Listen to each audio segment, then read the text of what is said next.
25 જૂન 1975 ઇન્દિરા ગાંધીની સરકાર દ્વારા લોકશાહીનું હનન કરી અને મિસાનો કાયદો લઈ આવી અને જે અત્યાચાર કરવામાં આવ્યો હતો એ દિવસને ભારતીય જનતા પાર્ટી દ્વારા કાળો દિવસ, કટોકટી દિવસ તરીકે મનાવવામાં આવે છે. અનેક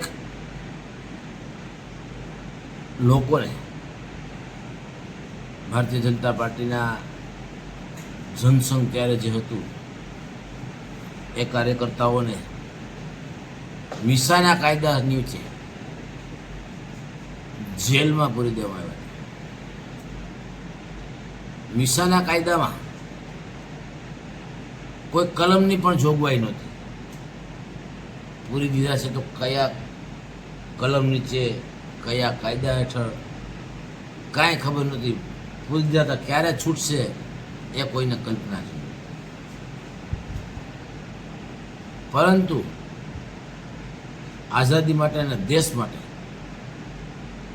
જે લોકોએ એ સમયમાં પોતાના પરિવારની ચિંતા કર્યા વગર એ ક્યારે છૂટશે, ક્યારે નહીં, પાછળ ક્યારે આટલી ભૌતિકતા ના હોય, ઘરે અનાજ છે કે નહીં, આખા વર્ષનું શું છે શું નહીં, પોતાના પરિવારની બાળકોની ચિંતા કર્યા વગર જે લોકો એ સમયમાં જેલમાં ગયા હતા, લગભગ જૂનાગઢમાંથી 26 લોકોને આ મિસાના કાયદા નીચે જેલમાં મોકલી દેવામાં આવ્યા હતા.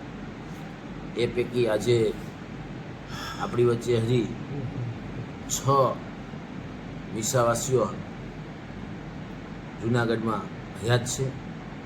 એમને બોલાવી અમને એમનું સન્માન કરવું અને એમને એ દિવસોમાં જે પોતે યાતનાઓ ભોગવી હતી, કઈ પરિસ્થિતિમાં હતા, એનું પોતે એના જીવનનું વાગોળે અને આજના યુગના છોકરાઓને, આજના સમાજને એ ખબર પડે એના માટે ભારતીય જનતા પાર્ટી ગુજરાત પ્રદેશ અધ્યક્ષ સી આર પાટીલજીના માર્ગદર્શન નીચે સમગ્ર ગુજરાતમાં આજે આ કાર્યક્રમ રાખવાનો આવ્યો હતો. એના ભાગ સ્વરૂપે જૂનાગઢ મહાનગરમાં પણ આજે ભારતીય જનતા પાર્ટી દ્વારા આ કાર્યક્રમ રાખવામાં આવ્યો હતો. જેવા ખાસ આ કાર્યક્રમના વક્તા તરીકે આરસી ફળદુ સાહેબ, ગુજરાત પ્રદેશના પૂર્વ અધ્યક્ષ અને પૂર્વ કેબિનેટ મંત્રી દ્વારા વક્તવ્ય આપવામાં આવ્યું હતું અને મિસાવાસીઓ દ્વારા પોતાના જીવનમાં જે એ દિવસોમાં જે બનાવ બન્યા હતા એ વાગડવામાં આવ્યા.